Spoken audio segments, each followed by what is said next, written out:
sœurs en Christ. Nous nous trouvons à Berne, plus précisément dans l'église Arbre de Vie, dirigée par le pasteur Fernando Nguinamao, qui est ici présent sur le plateau. Et nous avons le privilège de recevoir l'autre, la racine principale de l'Arbre de Vie, le prophète Samuel Panzo, qui est ici présent. Nous voulons savoir quelles sont vos impressions par rapport à cette convention. Bonjour, bien-aimés dans le Seigneur. Nous nous trouvons précisément, comme le journaliste, l'évangéliste vient de le dire, en Suisse, précisément à Berne, dans l'église L'Arbre de Vie, qui est dirigée par mon fils, le pasteur Fernando Nguinamao. Et nous sommes là, je crois que pour un but tout simplement pour l'avancement de l'église Corps de Christ. Et voilà, notre présence est là pour cela. Nous avons une convention ici qui a bien débuté hier et nous croyons que ce sera quelque chose de bien. Les impressions sont très bonnes car le départ était très bien hier et nous croyons qu'aujourd'hui, ça sera la montée. Et sur le plateau, comme je viens de le dire, il y a le pasteur Fernando Nguinamao qui est le fruit de mes entrailles ministérielles. Je ne sais pas, bon, il n'y a pas de commentaires. Vous aurez des images vous-même de l'église. Que Dieu vous bénisse. Et je bénis aussi le Seigneur pour le berger Samuel qui est à nos côtés sur le plateau. Papa Samuel, parce que j'ai appris que la plupart des gens l'appellent vieux Boutamout. Donc respect aux vieux. Que Dieu vous bénisse, pasteur Samuel. Merci beaucoup. Le prophète Samuel, vous êtes ici en Suisse à Berne. Vous êtes en train de traiter un thème. Quel est ce thème et pourquoi ce thème? Bon, le thème de cette convention, c'est l'Église face aux défis du temps de la fin. J'aime beaucoup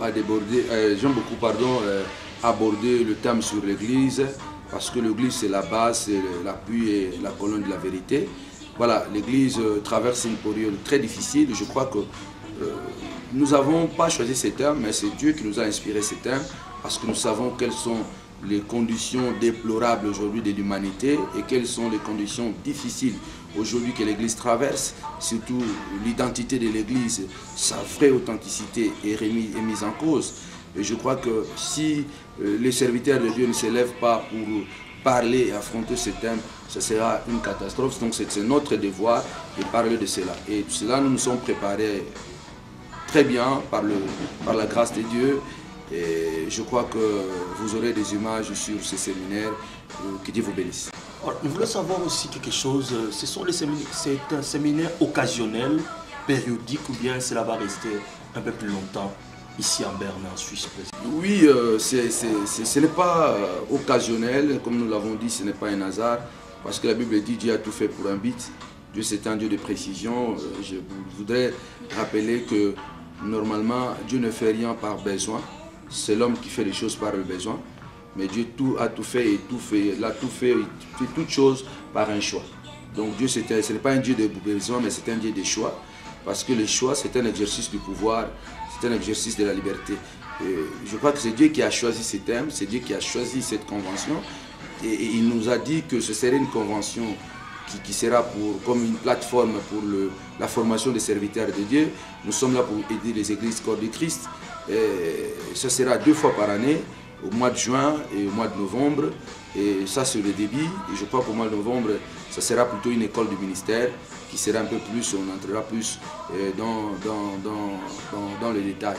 Nous interpellons tout simplement au peuple de Dieu, aux chrétiens, à ceux qui aiment ce ministère Arbre de Vie et qui aiment votre serviteur Samuel Panzo et le message que je porte, que vraiment soutenez-nous, soyez nombreux prochainement. Je crois que la publicité sera faite un peu plus avant et nous vous attendons nombreux parce que dans ces temps de la fin où le monde vacille, où il y a beaucoup de difficultés, les gens pleurent de partout, il y a une crise profonde dans tous les domaines de la vie et l'Église, je crois qu'il doit réapparaître, l'Église doit apparaître et sur la scène et donner quand même des réponses à un monde qui semble un peu prendre une direction dangereuse qui peut amener à un désastre total de l'humanité. Merci. Alors merci beaucoup nos frères et sœurs, mais avant de nous quitter, je voulais poser une question à l'hôte, au pasteur Nguinamao Fernando. Et s'il a un mot à dire par rapport au prophète et à tout ce qui se passe ici à Berne. Vraiment, merci beaucoup. Je suis tellement ravi de joie. Plus précisément d'avoir un père. C'est un père qui donne vraiment tout ce qui est de lui. Et puis un père vraiment qui m'amène à la source, quoi, dans l'origine. Et lorsque tu es dans l'origine et dans la source, tu n'auras pas de problème même pour faire l'œuvre du Seigneur. Donc tu le feras avec les as de l'Esprit.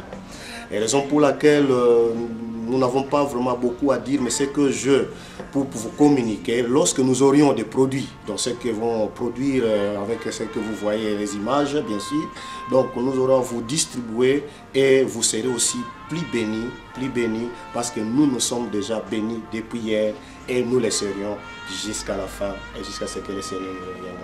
Merci beaucoup. Et pour finir, il y a Motamonto qui va dire un mot. Le pasteur Samuel pour dire un mot. Vous n'êtes pas d'ici de Berne, vous venez de VV.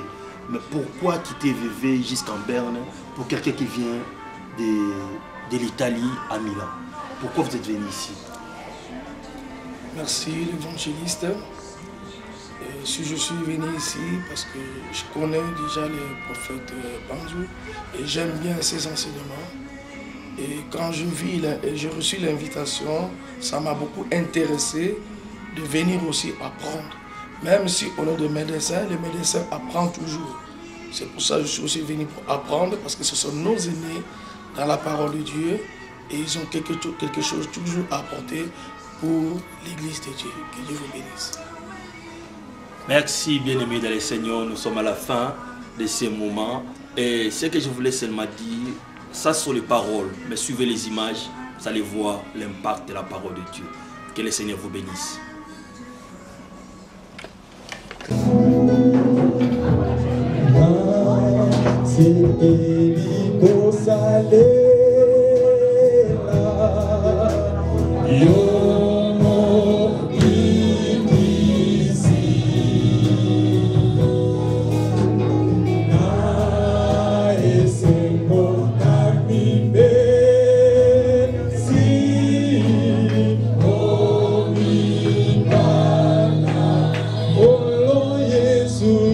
Mata,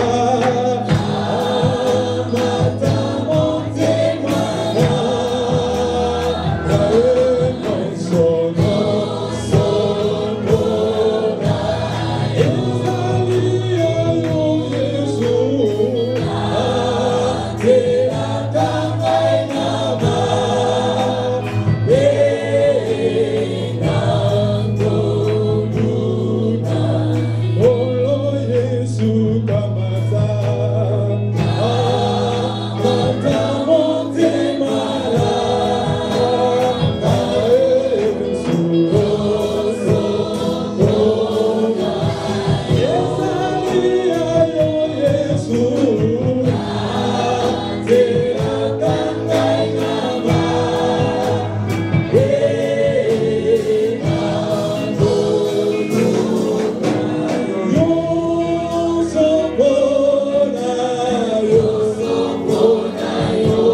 Oh,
acclamer pour les dignes du Seigneur.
Amen. Prions à haute voix. Amen. Gloire à Dieu. Vous savez, il y a tellement la joie, c'est difficile à stopper dans la musique. Amen. Amen. Maintenant, j'invite la chorale de maman de passer devant afin d'interpréter un cantique. Est-ce qu'on peut acclamer pour les mamans? Gloire à Dieu.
Nous sommes bénis, n'est-ce pas? Alléluia. Tu estimes que tu es béni. Ça c'est béni. Amen. Gloire au Seigneur. J'invite maintenant l'homme de Dieu, le pasteur Fernando. Alléluia. Est-ce que l'église peut acclamer le Seigneur? Revenez sur ce niveau. Gloire à Dieu. Amen, amen, amen, amen, amen. Le pasteur Fernando va nous présenter l'homme que Dieu a choisi pour nous nourrir ce soir. Amen. Avant de laisser la place à l'homme de Dieu, je voudrais qu'au fond là-bas, il y ait la paix. Amen. Est-ce qu'on peut s'asseoir? Vous savez, Jésus, avant d'opérer un miracle, il a dit quoi? Amen, hein? Le moment est venu. Je veux que la porte soit fermée et que tout le monde prenne sa place. Et je laisse la parole à l'homme de Dieu. Que Dieu bénisse. Amen. Vos amens sont tellement malades. Alléluia. Est-ce qu'on peut donner des vitamines à ces amens? Gloire au Seigneur. Vous savez, vous n'acclamez pas pour toi. Amen. Oh, alléluia. Vous n'acclamez pas pour Fernando. Alléluia. Et tous nous acclamons pour un homme qui vit au siècle des siècles, qui s'appelle le roi des rois, le roi des rois, le roi des rois, le roi des rois, le Seigneur des seigneurs. Amen, amen. Vous savez, laisse-moi vous dire que je ne peux pas garder ici parce que moi aussi j'ai soif de la parole. Alléluia. À l'époque, vous savez, les Torah n'étaient pas donnés à tout le monde. Amen. Donc si tu te trouves à un plan, tu te trouves, je ne sais pas où, nous tous, ils étaient obligés d'aller à Jérusalem. Alléluia. Amen, amen. Oh, amen, amen. Et tout le monde n'avait pas droit à ouvrir ces livres-là. Est-ce que quelqu'un me comprend? Est-ce que quelqu'un me comprend? Est-ce que nous sommes là? Alléluia. Mais aujourd'hui, Jésus nous a fait grâce. La parole suit partout. En Italie, la parole nous suit. En Milan, la parole nous suit. À Kiev, la parole nous suit. À Bethel, la parole nous suit. Dans toutes les autres, la parole nous suit. Dans la parole nous suit. Même dans les mix, la parole nous suit. C'est quelqu'un de comprend. Alléluia. Amen. Rapidement, je vais appeler l'homme de Dieu qui est vraiment un papa. Il a vraiment la poésie. Alléluia. J'aime cette poésie. Alléluia. Bon, amen, amen. La parole va donner la solution à ce que nous sommes en train de penser. Amen. Amen. Est-ce que quelqu'un me comprend? Dans la présence de Dieu, quelque chose, quelque chose, ça allait t'offrir, dites-lui, maintenant, quelque chose arrive là-bas. Dites-lui tout simplement, quelque chose arrive. Dites-lui, quelque chose arrive. Quelque chose arrive. Dans la présence de Dieu, quelque chose. Quelque chose. Papa, tu dis quelque chose. Moi, je ne peux pas appeler l'homme de Dieu comme ça. Il faut qu'il y ait la musique. Quelque chose arrive. Quelque chose arrive. Rapidement, les prophètes de Samuel. Et nous pouvons tous les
silence dans la salle. La Bible dit que tout se fasse silence, car l'Éternel est sur son trône. J'aimerais bien que les mamans tiennent leurs enfants, qu'il y ait l'harmonie spirituelle dans la salle. L'argument est de taille. Il est question de la vie ou de la mort. Dieu ne peut pas réunir son peuple pour un plaisir seul. Réunir son peuple pour un but, pour un objectif.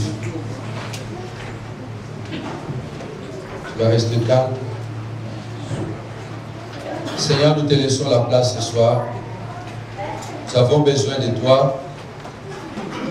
Que je sois effacé, Seigneur, que tu puisses apparaître. Tu connais le besoin de l'Église. Tu connais le temps que nous traversons. Seigneur, viens au secours de nous. Parle à ton peuple, Seigneur. Bénis ton Église. Prépare-nous, Seigneur, à des grandes choses. Accède ton nom de gloire. Au nom de Jésus. Amen. Amen. Est-ce que nous pouvons acclamer ton frère? Amen. Ces amens ne sont pas entendus. Amen. Amen. Passez vers vous avez vendu les amens ici. Amen. Amen. Les hommes et les femmes rachetés. Amen.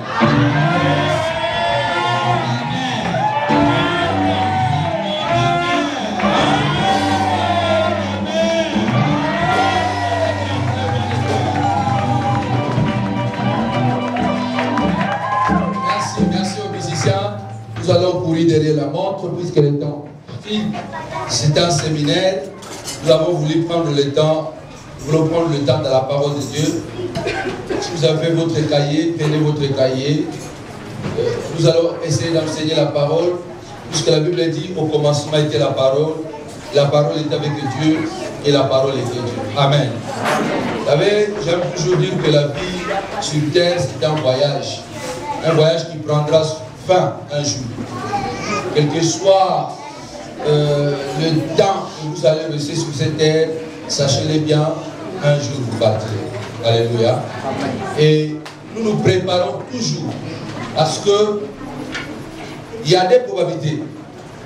Là où nous partons, ou soit nous serons dans un endroit de joie, où nous serons bénis, dans une joie éternelle, ou se retrouver dans un emplacement difficile où il y aura des dressements dedans. Alléluia. Amen. Voilà, si nous sommes là, c'est parce que Dieu a voulu que nous soyons là. Et il y a eu tellement beaucoup de combats pour que cette journée se déroule. Mais par la grâce de Dieu, nous sommes là. Amen. Amen. Il y a des gens qui devraient être là, subitement, qui ont eu beaucoup d'empêchements. Et nous bénissons le Seigneur parce que la Bible dit Dieu ne fait rien au hasard. Tout ce que Dieu fait est. Vous n'êtes pas ça. Tout ce que Dieu fait est bon. Tout ce que Dieu fait est bon. Donc, toi qui es là, il y a quelque chose que Dieu veut te communiquer au travers de sa parole. Comme nous l'avons dit hier, je vais le Seigneur parce que aujourd'hui, je vois beaucoup des éminents serviteurs de Dieu qui sont parmi nous, qui ont répondu à l'invitation. Beaucoup ont eu des difficultés. Et je vois une partie de la chorale de Milan. Hein? Je ne voudrais vraiment pas commencer à prêcher sans quand même que je présente les lévites qui travaillent avec moi. Les uns, ça fait 10 ans, les autres 15 ans. Là, ils vont s'élever, toute la chorale va s'élever, nous allons acclamer.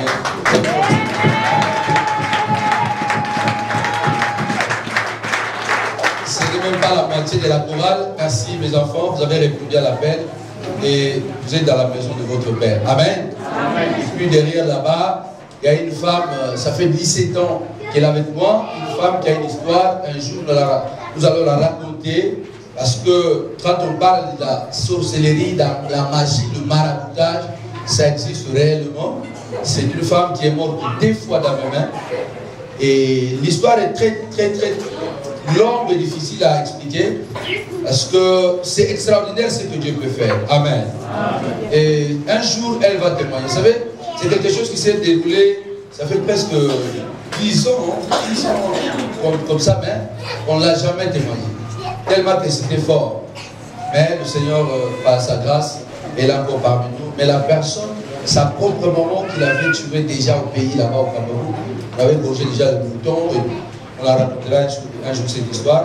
Elle était venue elle-même pour la prendre, elle n'a pas pu la prendre, elle est rentrée au Cameroun, elle est morte. Quand vous travaillez avec le Seigneur et que les gens vous appellent, je sais que le Seigneur s'occupe. Amen. Amen. Maman Antoinette, elle va s'élever, va entamer très très fort. Ça fait 17 ans qu'elle est ensemble avec moi. C'est une femme d'affaires et que le Seigneur la bénisse. Et à côté, il y a ma fille qui joue le rôle de l'archiviste du prophète. Ma fille Déborah va s'élever, qui joue le rôle de secrétaire particulier. Gloire au Seigneur. Et puis il y a une autre fille qui est à côté, qui est toujours attachée à sa maman, maman Patricia. Elle va s'élever aussi. Elle est très timide. On attend le Seigneur. Ce sont les mamans qui dorment avec moi à l'église chaque vendredi à dimanche. Amen. Amen. Et puis, je ne peux pas oublier l'os de mes os. Alléluia. Amen. Amen. Ma princesse, la plus belle femme du monde, elle va se lever. Le Seigneur. Ah oui, c'est ma force. Amen. Oui, c'est la plus belle femme du monde. Hein? Ok. Amen. Ok, gloire au Seigneur. Nous avons 4 beaux enfants que le Seigneur nous a donnés. Et puis, si vous passez à Milan, la porte est grandement ouverte. Amen. Et j'aimerais bien terminer aussi par présenter l'évangile scellé de l'église de Lucerne qui est derrière, va se lever. On acclame très fort le Seigneur. Il avait le passé Piquido, mais c'est aussi un fils de la maison Arbre de Vie. Et puis il y a un vieux, Moudamoutou, hein, le berger Samuel, le vieux, il va se lever. Il va acclamer très fort le Seigneur. Ils sont venus nous assister lors de cet événement de l'inauguration du temple à Milan. Que Dieu vous bénisse vraiment sincèrement. Amen. Amen. Donc que Dieu bénisse toutes les personnes qui sont présentes. Et je bénis le pasteur Gustave, on m'a présenté hier. Que Dieu vous bénisse. Il y a les pasteurs Kouzi, il y a l'ancien Congolais, les enfants, les fruits de mes enfants. Amen. On entend très fort le Seigneur. Et puis il y a les papas de la maison. Alléluia. Il est très romantique avec sa femme. J'aime ça. Alléluia. Moi, je ne suis pas romantique. Le pasteur Fernando Guiramao. Amen. Je suis fier de toi, mon fils. Amen. Lorsque vous avez semé quelque chose dans la vie de quelqu'un, que cela produit, c'est une couronne. Alléluia. Ce jour-là, je serai récompensé au ciel d'avoir formé Fernando et d'avoir formé Bogoli. Amen. Et le Seigneur, par sa grâce, je crois qu'il accordera cette possibilité de pouvoir encore servir tant d'autres serviteurs. Et je ne peux pas oublier à côté une personne qui est l'ombre du prophète. Si vous regardez dans toutes mes prédications, c'est lui l'interprète, c'est mon frère, c'est mon collaborateur, c'est un ami, je ne sais pas, c'est mon fils spirituel, le pasteur bienvenu Mangote.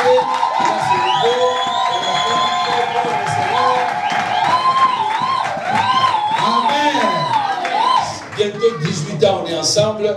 Nous avons vécu des expériences difficiles ensemble.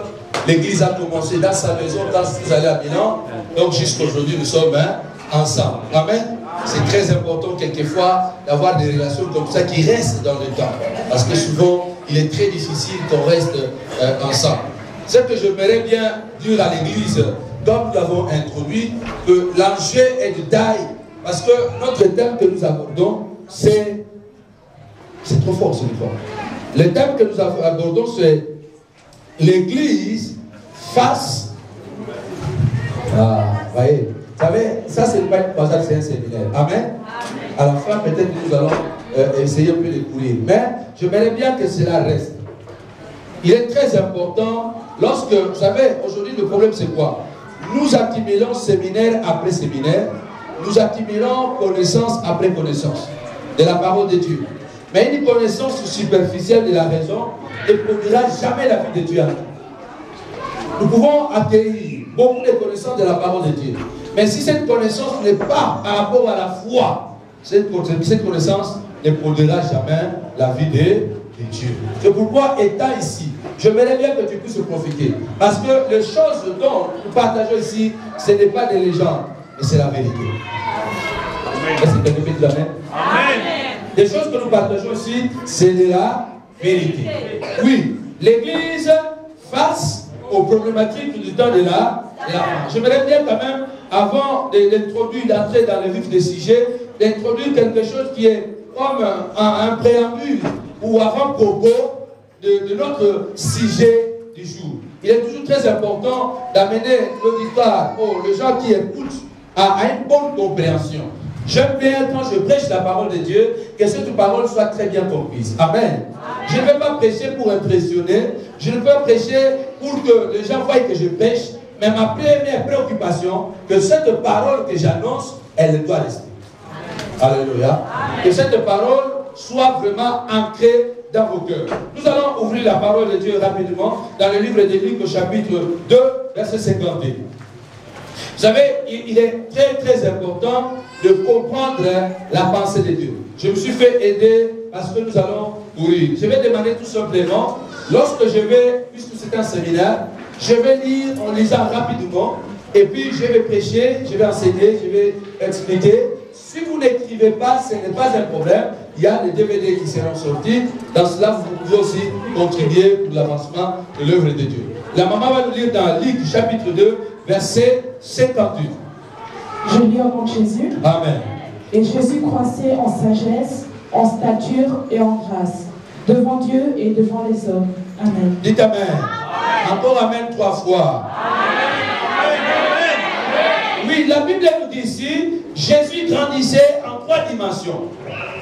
Il grandissait d'abord en sagesse, en taille et en grâce.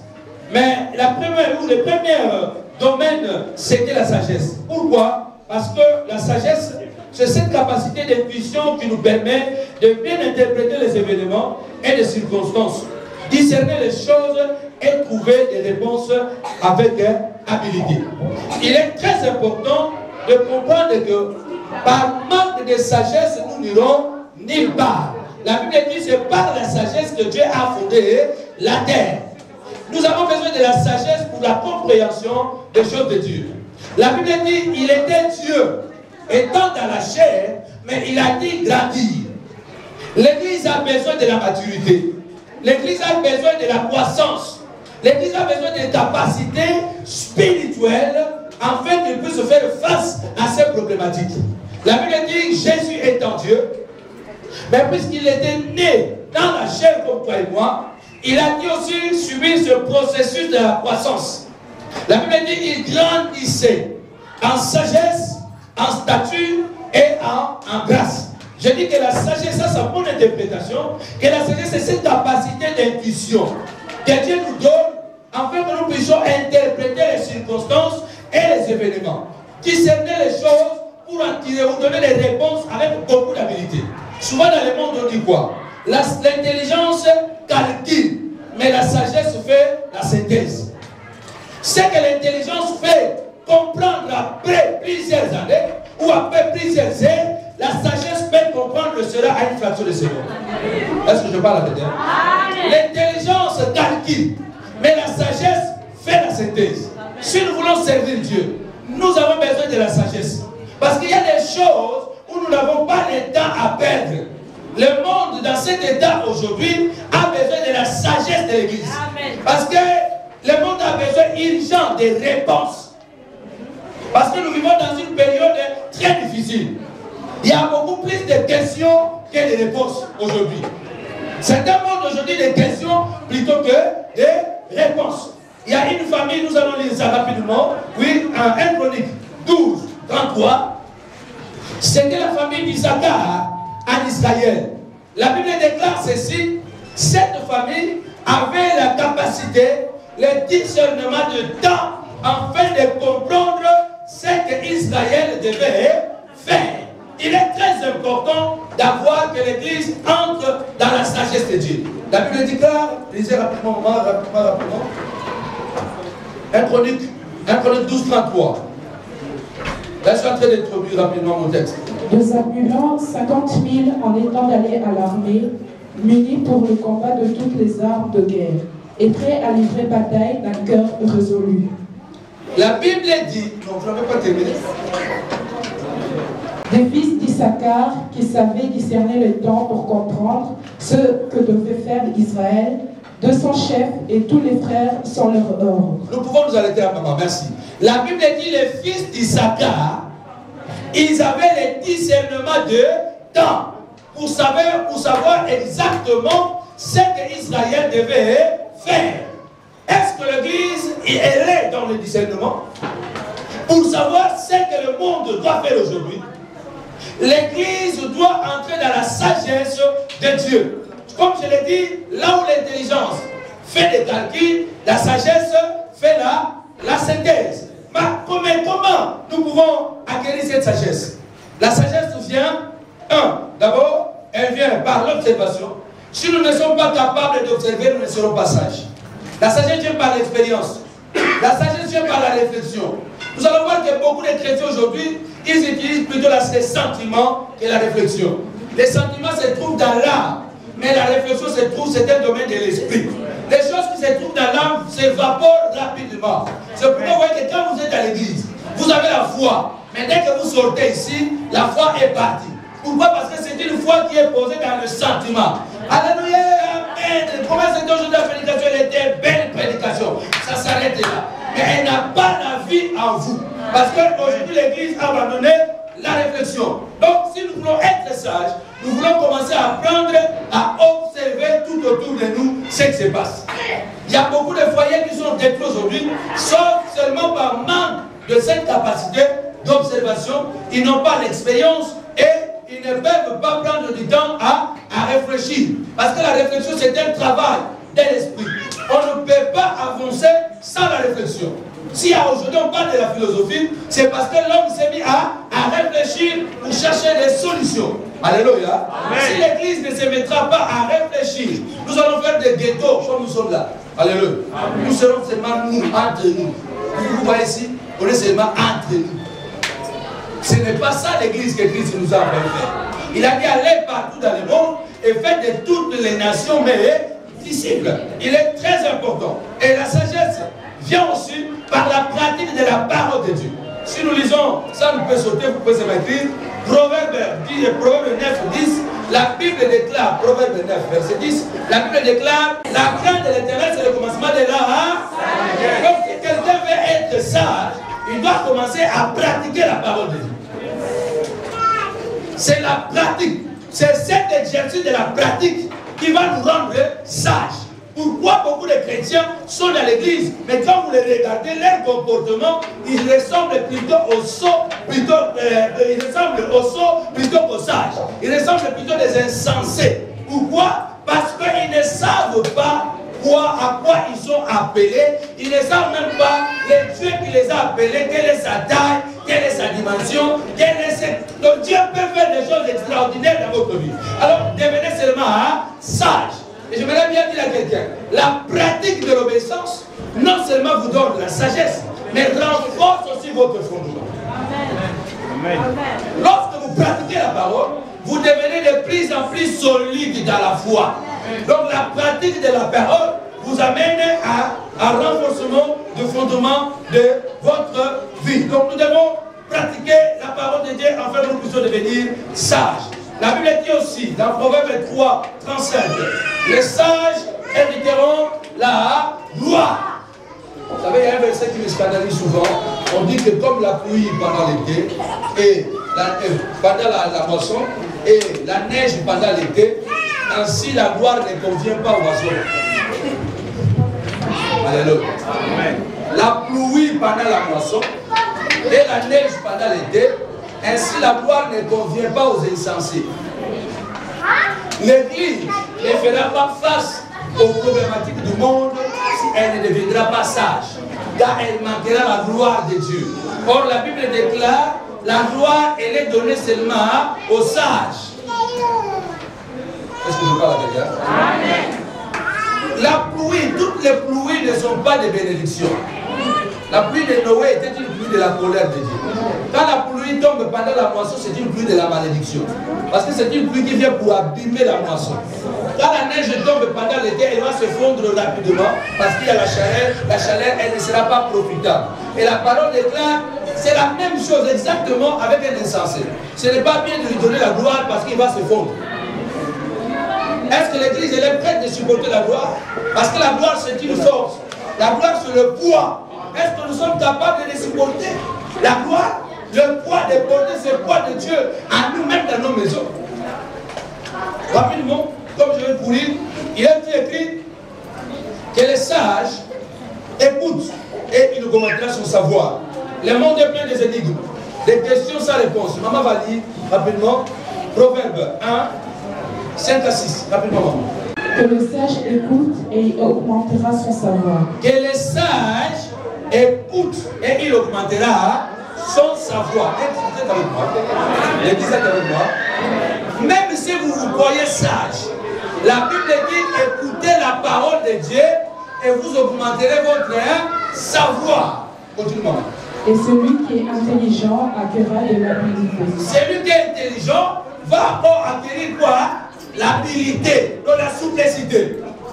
Pour saisir le sens d'un proverbe ou d'une énigme, des paroles de sages et de leurs sentences. La crainte de l'Éternel est le commencement de la science. Les insensés méprisent la sagesse et l'instruction. Alléluia. Alléluia. La Bible dit que les sages écoutent. Il augmentera son savoir. Il y a un problème aujourd'hui, nous n'écoutons plus. Nous n'observons plus. Nous ne réfléchissons plus. Aujourd'hui, c'est fast-food, c'est McDonald's. Alléluia. On se marie le matin, on va tomber à 7 à 12 h et accoucher à 18 h. Les choses aujourd'hui sont comme ça. Donc on se marie le matin. Et à 12 h, on veut devenir déjà 7. Et à 18 h, on veut déjà accoucher. Ça ne se fait pas. Tout ce qui entre dans les temps subit le processus du temps. Qu'on le veuille ou pas. Si vous êtes dans le temps, vous devez savoir une chose. La Bible dit qu'il y a un temps pour toutes les choses sous le soleil. Puisque vous êtes dans le temps, vous devez marcher pour arriver. Quand Dieu parle, je vais te bénir. Il t'a déjà béni. Ce n'est pas qu'il va te bénir, ça c'est un langage humain. Dieu ne dira jamais que je parle au Cameroun. Dieu il est omniscient, présent. Quand Dieu te dit je vais te bénir, dans l'éternité cette bénédiction existe déjà. Mais sauf que tu es dans le temps et dans l'espace, tu dois marcher pour que tu puisses arriver jusque là où il y a la bénédiction. Donc le problème aujourd'hui c'est quoi? Nous devons prêter beaucoup d'attention à la parole de Dieu. Écouter la parole de Dieu qui va nous rendre encore plus sages, afin que cette église devienne vraiment telle que Dieu l'attend. L'église doit retrouver la sagesse. Donc, cette capacité de réflexion, d'observation aux problématiques du monde. Connaître les temps, comme la famille d'Issachar, pour donner les réponses. Elle ne doit pas rester indifférente. C'est elle qui a le mandat de la vérité qui libère. L'église ne doit pas rester indifférente aux problématiques qui se passent dans le monde. Nous sommes condamnés à intervenir. Parce que l'église a été mandatée. D'ailleurs, dans tous ces problèmes que nous avons, l'entité plus adaptée qui a la solution à tous ces problèmes, c'est l'église. Mais quelle est cette église? L'église ne doit pas dire oh non, c'est ma tambouille. Non, nous allons voir que le monde attend quelque chose de la part de l'église. Mais cette église, si elle reste toujours fragile, malade, mongole, cette église ne répondra pas aux problématiques du monde. Je dis ceci à quelqu'un ce soir. Sachez bien que dans la Bible, on a déjà dit Amen. On ne va plus écrire le nom de Samuel le Prince dans la Bible.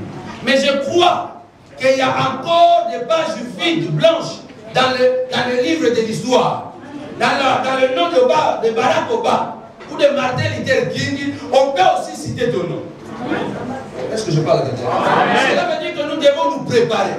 Oh, Dieu te demandera un jour, je t'ai donné la vie, qu'est-ce que tu en as fait? La vie que Dieu m'a donnée, c'est un investissement. On peut investir l'argent, on peut investir des maisons, mais il n'y a pas un investissement comme ta vie. Si nous voulons écrire les pages de l'histoire, nous devons investir notre vie dans les choses de Dieu. Je parle à quelqu'un. Cela veut dire que nous devons être prêts à payer les prix. Si on n'est pas prêt au sacrifice, même au sacrifice, je suis prêt.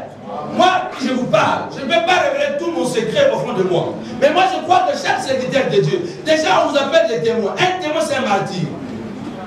Aujourd'hui, nous cherchons des terrains faciles. Nous cherchons des systèmes faciles. Mais dans cela, Dieu ne va pas manifester sa gloire. Car partout, je vois la gloire de Dieu dans la Bible, c'est lorsque les enfants d'Israël ont pleuré. C'est lorsqu'il y a eu des obstacles.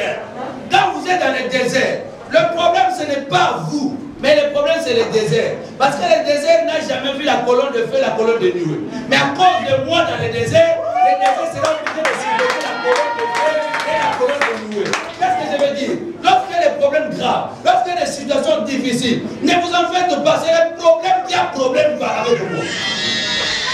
Je ne sais pas si je me suis fait comprendre. Amen. Ce n'est pas que le problème est plus que moi. Moi, je suis plus que le problème. Parce que si ma Camboyé, ma Camerounais, nous avons un problème. Pourquoi? Parce que dans le désert, ce n'est pas le désert qui va changer la parole qui est en moi, mais la parole qui est en toi va transformer le désert. C'est ce que la Bible dit. Jusqu'à ce que l'Esprit de l'Éternel soit répandu sur vous et que le désert se transforme en un verger et que le verger devienne une forêt. Est-ce que je parle à l'Église? Est-ce que je parle vraiment à l'Église? L'Église ne doit pas rester indifférente aux problématiques du monde. Nous avons été mandatés de dire la vérité. C'est nous qui sommes, nous avons le mandat, nous avons la vérité qui est le Christ. Nous devons sortir dans ce monde et parler de Jésus, démontrer Jésus. Nous n'allons pas écrire l'histoire dans ce monde sans provoquer les événements. L'histoire est écrite par les événements. S'il n'y a pas des événements dans ta vie, tu n'écriras aucune histoire. Amen.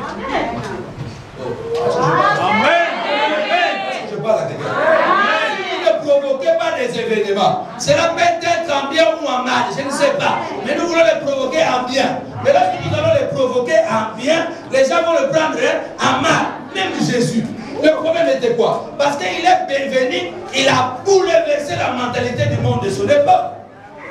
Il dit que le plus grand soit le plus petit. Ça n'a jamais existé. Alléluia. Amen. Alléluia. Le maître doit servir.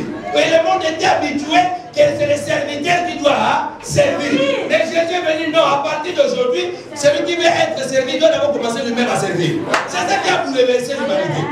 À la fin, on l'a tué. Mais sa mort aujourd'hui, nous sommes des chrétiens. Vous n'allez pas écrire l'histoire sans que vous puissiez courir des risques. Les gens comme les apôtres Paul, quand ils parlent sur l'esclave, il n'y a ni esclave, ni libre. Nous sommes tous là. Ils défiaient l'autorité de l'empereur. Parce qu'à cette époque-là, c'est l'empereur qui décidait qui doit être esclave, qui doit être libre. Et aujourd'hui, nous prêchons dans les 4 coins. Même si on ne dit pas aujourd'hui, tout le monde doit sortir et courir les risques. Mais qu'est-ce qui se passe? Chacun même ici, personne, je ne sais pas, je ne dirais pas personne. Il y a peine des serviteurs de Dieu qui se préparent au martyr. Chacun veut prêcher son message calmement. Il a déjà même préparé son tombeau. Mais tu ne sais pas comment tu vas mourir. Si tu es un serviteur de Dieu, tu ne sais pas comment tu vas mourir. Où est-ce que je parle avec elle? Amen. Amen. C'est très facile de préparer son message en Suisse, d'avoir sa petite église. Il est calme. Mais même ces petites églises-là, et comment on a un problème pour les églises petites. Alléluia. Amen. Problème sur problème. Moi je crois que dans cette génération, il y a encore des hommes plus que Moïse.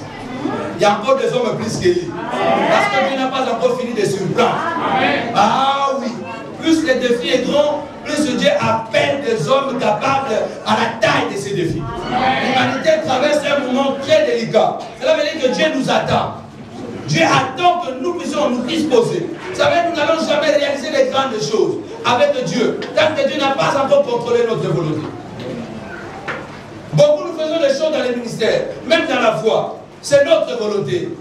Et quelquefois, les bénédictions, la prospérité aveugle même notre conscience. Nous ignorons même nos faiblesses, nos limites. Et nous faisons des choses. Mais ces choses-là ne vaut rien devant le Seigneur.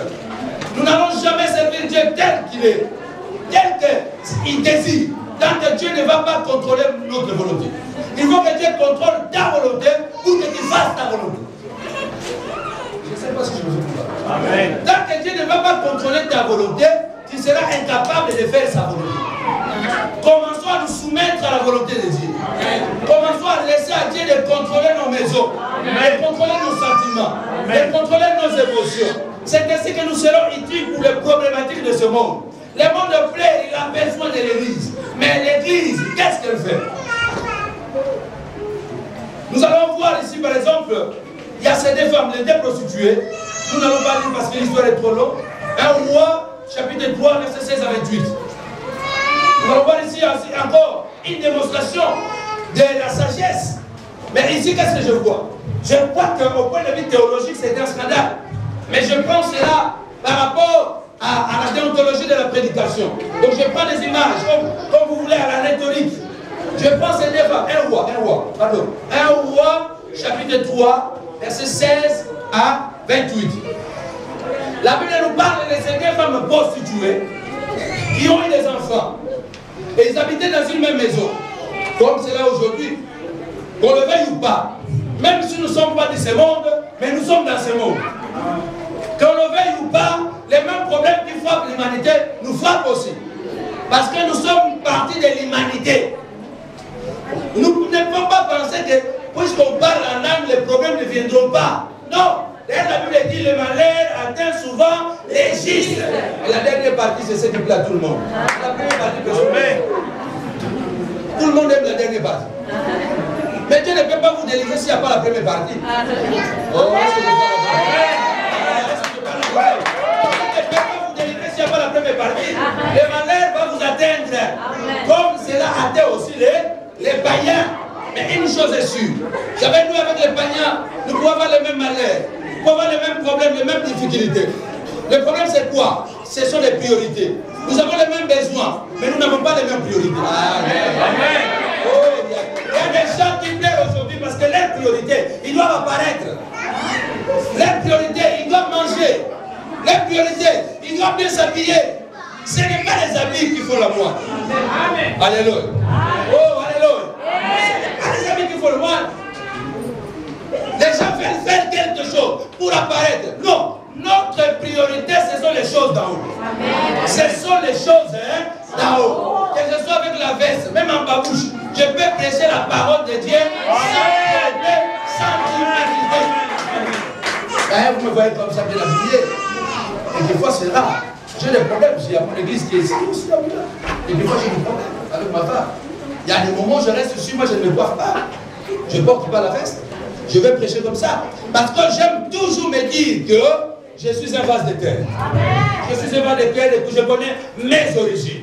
Mais déjà aujourd'hui, ça c'est une parenthèse, il ne peut pas aller prêcher quelque part à homme de Dieu s'il n'a pas bien repassé la veste. Une belle chaussure, une belle veste, avec pochette. Alléluia. Ah là là. Ça, s'il n'y en a pas. Écoutez, ça c'est un message que je vais donner pour les serviteurs. Les habits sont appareils en même temps que le péché. Amen. Il a payé un zéla mon alisou. Dieu nous a créés nus. On n'avait pas de problème avec la dignité. Lorsque le péché est venu, c'est là où l'homme a voulu prendre les habits.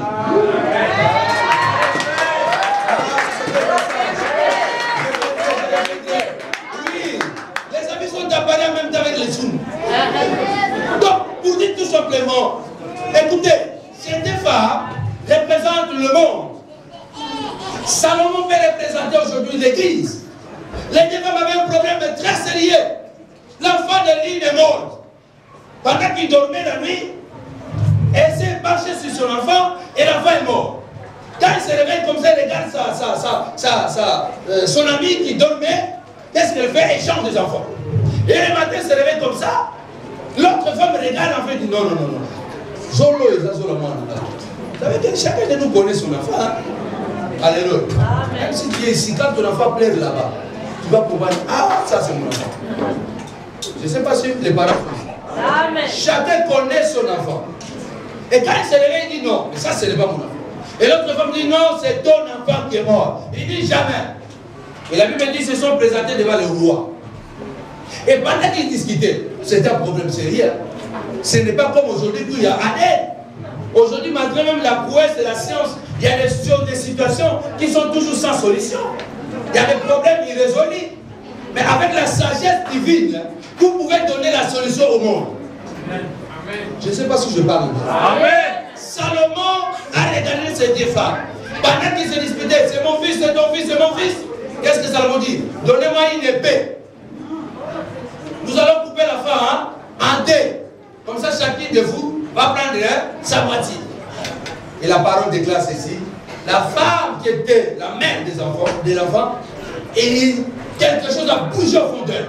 Elle a dit non, ne tuez pas l'enfant, donnez-la à ma rivale. Et qu'est-ce que Salomon dit là? L'autre dit non, il faut la couper en deux. Salomon dit donnez l'enfant à l'autre femme. Il a résolu le problème à un moment bref. C'est ce que j'ai dit, l'intelligence fait des calculs, mais la sagesse fait la synthèse. Si l'Église va entrer dans la sagesse de Dieu, elle va donner des réponses aux mots qui ne vont pas prendre des temps, des microscopes, des FBI, non. On n'a pas besoin de ça. Vendredi, samedi, j'étais à Genève, et dimanche passé. Pendant que je prêchais, je déclarais les paroles prophétiques. Et j'ai prié pour cette femme le vendredi. Elle est venue me dire, mon prophète, j'ai dormi comme un bébé. Ça fait 10 ans que je ne dors pas. Amen. Si je dors, ça fait des heures. Mais hier, quand je suis parti, j'ai dormi comme un bébé. Je me suis réveillé ce matin. C'est extraordinaire.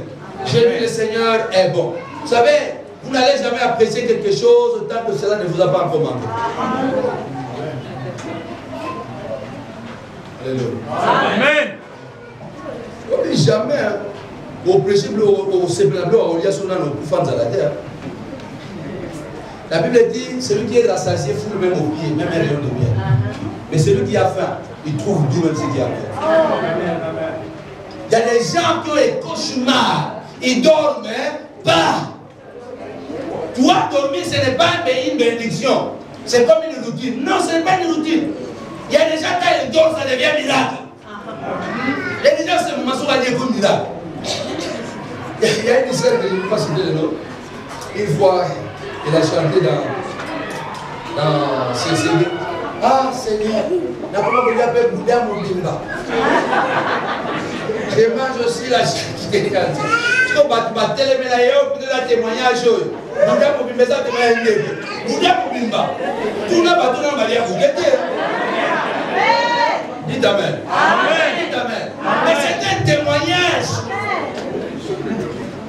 Cette sœur devait être là, sauf que j'ai eu des problèmes, devait être là nombreux. Elle me dit, papa, je commence à faire même des siestes. Le monde attend quelque chose de l'église.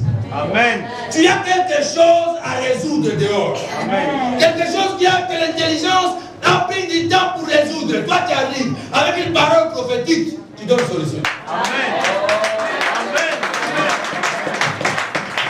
C'est très important. J'aimerais bien avancer. Le monde est déjà dans un processus de déclin. Il y a crise dans tous les domaines, politiques, économiques, morales et voire spirituelles. La crise que nous traversons, c'est une crise plus profonde qu'on peut l'imaginer. Le monde a entrepris un chemin de non-retour. Qu'on le veuille ou pas, le désastre est devant nous. Il y a une crise politique. Vous remarquez que toutes les institutions demandent des changements. Toutes les institutions demandent des réformes. Même les églises ont besoin de réformes. Amen. Amen. Il y a une crise sérieuse. Pas seulement une crise politique, pas seulement une crise économique, mais aussi une crise spirituelle. Amen. Même de regarder l'état déplorable même de l'église aujourd'hui. Il y a un problème sérieux. L'histoire nous apprend qu'il y a disparition même de plusieurs civilisations qui nous ont précédés. Nous ne devons pas prétendre que nous resterons éternellement sur cette terre. S'il y a des civilisations qui sont disparues, qu'est-ce qui fait qu'aujourd'hui, cette civilisation ne soit pas disparue?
Ekimbangi kya bama makena kakedika kadiba ubatete balwa kapungaja